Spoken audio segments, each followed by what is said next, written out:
Stock. Represent ownership in a company. Each unit of a stock is called a share. If you own 50% of YouTube's stock, you own half of YouTube. Shareholder. Someone who owns a stock. Stock exchange. Place where investors can buy or sell stocks. Public company. Company whose ownership is organized via shares of stock that are intended to be freely traded on a stock exchange. Bull market. Bear market. A bull market means that prices are rising. A bear market means that prices are falling. They are named after each animal's attack style. Volatility. How fast the stock price moves up and down. Volume. Number of shares of a company traded each day. Capital. Broad term that can describe anything that gives value to its owners. It usually refers to money, but it can also describe machinery, patents, etc. Liquidity. How easily you can get into and out of a stock. It increases with volume. Bubble. Bubbles occur when prices for a particular item rise far above the item's real value due to too much optimism. Sooner or later, the high prices become unsustainable, and they fall dramatically until the item is valued at or even below its true worth. IPO.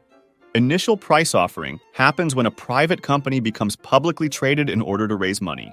Dividends. Portion of a company's earnings that is paid to people who own the stock. Not every company pays dividends. Blue chip stocks. Stock that comes from a well-known established company. They have a strong history of performance and often pay dividends. Forex. Foreign exchange. Involves trading different currencies.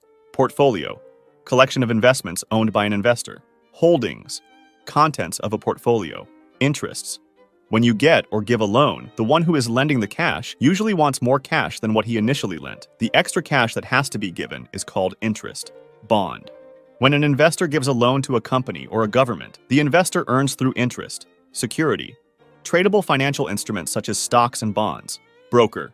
Since you can't directly go to the stock exchanges to buy stocks, someone will do it for you, usually for a fee. This is called a broker. Nowadays, they are mostly online platforms. Going long. Betting that a company's stock's price will increase so that you can buy low and sell high. Asset. Resource with economic value that someone owns or controls with the expectation that it will provide a future benefit. Commodity. Basic goods interchangeable between producers, such as grains, gold, beef, oil, and natural gas. It usually refers to raw materials. Yield. It's what you earned from an investment. P ratio. The price-to-earnings ratio is one of the most widely used tools that investors and analysts use to determine a stock's valuation. It's one indicator of whether a stock is overvalued or undervalued. However, the PE ratio can mislead investors because past earnings do not guarantee future earnings will be the same. Likewise, projected earnings may not actually happen. Index. It's a method to track the performance of a group of assets. Indexes typically measure the performance of a basket of stocks intended to replicate a certain area of the market. The most famous index is the S&P 500, which tracks the 500 largest U.S. companies. Futures. Contracts that obligate parties to buy or sell an asset at a predetermined future date and price. The buyer must purchase or the seller must sell the underlying asset at the set price, regardless of the current market price at the expiration date. Options. Options contracts give buyers the right, but not the obligation, to buy or sell, depending on the type of contract, an underlying asset at an agreed-upon price and date. Call options allow the holder to buy the asset at a stated price within a specific time frame. Put options, on the other hand, allow the holder to sell the asset at a stated price within a specific time frame. ETFs. Baskets of stocks that trade like regular stocks. They can be passively or actively managed. Passively managed ETFs just try to match the underlying stocks. Actively managed ETFs have a manager or team making decisions on what stocks to put in the basket. IRAs. It stands for Individual Retirement Account, and it's a long-term savings account that individuals with earned income can use to save for the future while enjoying certain tax advantages. Liability. Something a person or company owes. Penny stocks. Shares valued at less than $5. They are usually considered highly risky. Market cap. It refers to how much a company is worth, as determined by the stock market. Leverage. It refers to using borrowed money from a lender to invest. It's done to increase the potential return of an investment. It also greatly increases risks. Balance sheet. Financial statement that reports a company's assets, liabilities, and shareholder equity at a specific point in time. It provides a list of what a company owns and owes, as well as the amount invested by shareholders. Inflation. A rise in prices, which can be translated as the decline of purchasing power over time. Basically, money becomes less valuable. Bid. The highest price at which a buyer is willing to pay. Ask. The lowest price at which a seller is willing to sell. Bid-ask spread. The amount by which the ask price exceeds the bid price. It has to be resolved before the transaction can take place. Black swan. It's slang for a completely unforeseen and unexpected event. Dead cat bounce. It's slang for a temporary, short-lived recovery of a stock price from a prolonged decline that is followed by even more decline. Whales. It's slang for investors or corporations with such large capital that their buys and sells make waves in the market like only animals of gigantic size can. Unicorns. Startups that have come to be valued at $1 billion or more, named like this for their incredible rarity. To the moon. It's slang for a stock or asset rising in price stratospherically, often quickly. Tanking.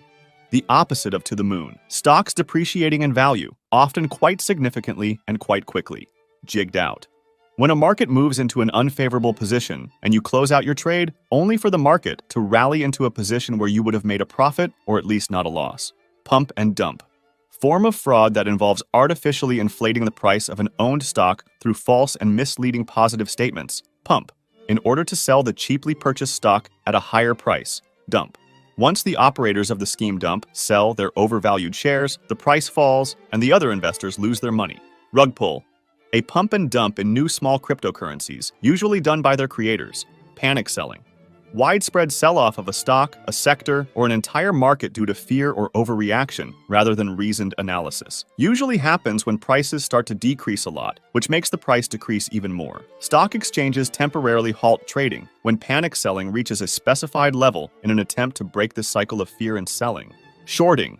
Investment strategy that speculates on the decline of a stock's price. The investor borrows shares of a stock from a lender and instantly sells them. When it's time to give them back, the investor has to buy back the shares to re-give them to the lender. If the price has gone down, he keeps the difference between the initial price and the new price. This, however, comes with unlimited risk, as the stock price can go up infinitely and the investor is forced to buy it back. Short squeeze.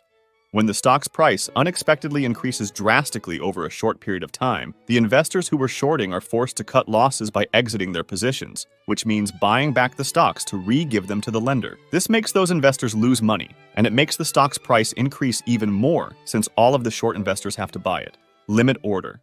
It's an order to buy or sell a stock at a specific price or better. Stop loss order. Order placed to buy or sell a specific stock once the stock reaches a certain price. Long squeeze. Basically the same thing as the short squeeze, but those who are going long get squeezed. This is usually caused by the trigger of many stop-loss orders and by people panic selling. Market order. It's an order to buy or sell a stock at the best available price in the market. It typically ensures execution, but it doesn't guarantee a specified price. It's kind of like buying a product without negotiating. Good till canceled order. It's an order to buy or sell stock that lasts until the order is completed or canceled. Day order. It's an order to buy or sell a stock at a specific price that expires at the end of the trading day if not completed. Averaging down. It's a strategy that involves a stock owner purchasing even more stocks when the price drops. As the name says, it decreases the average price at which the investor purchases the stock. Fading. A trader who deliberately goes against market sentiment or trends. Hedge fund.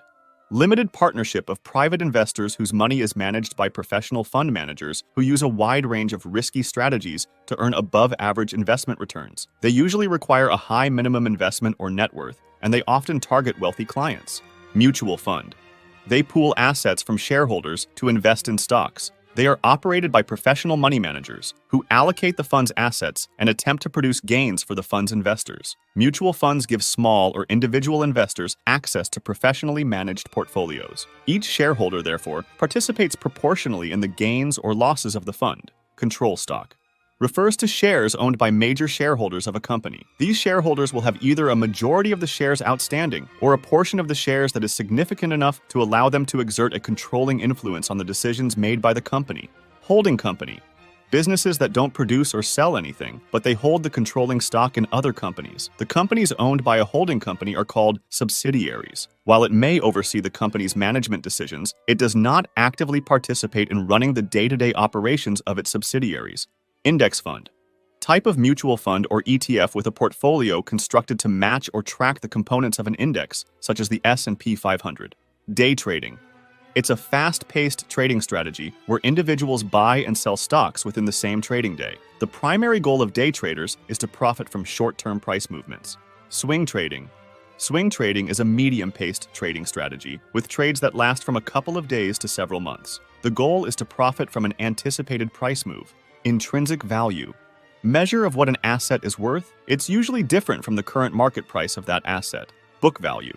It's the value of a business according to its books. It theoretically represents what investors would get if they sold all of the company's assets and paid all its debts. While intrinsic value takes into account estimates for the future, book value only measures the present. Price-to-book ratio. It compares a share's market price to its book value. Value investing. It's a trading strategy that involves picking stocks that appear to be trading for less than their intrinsic or book value. Value investors usually believe that the market overreacts to good and bad news and buy stocks that they think the market is underestimating. Growth investing. Growth investors typically invest in young and small companies whose earnings are expected to increase at an above-average rate compared to the market. This can provide better returns, but it also often comes with more risk.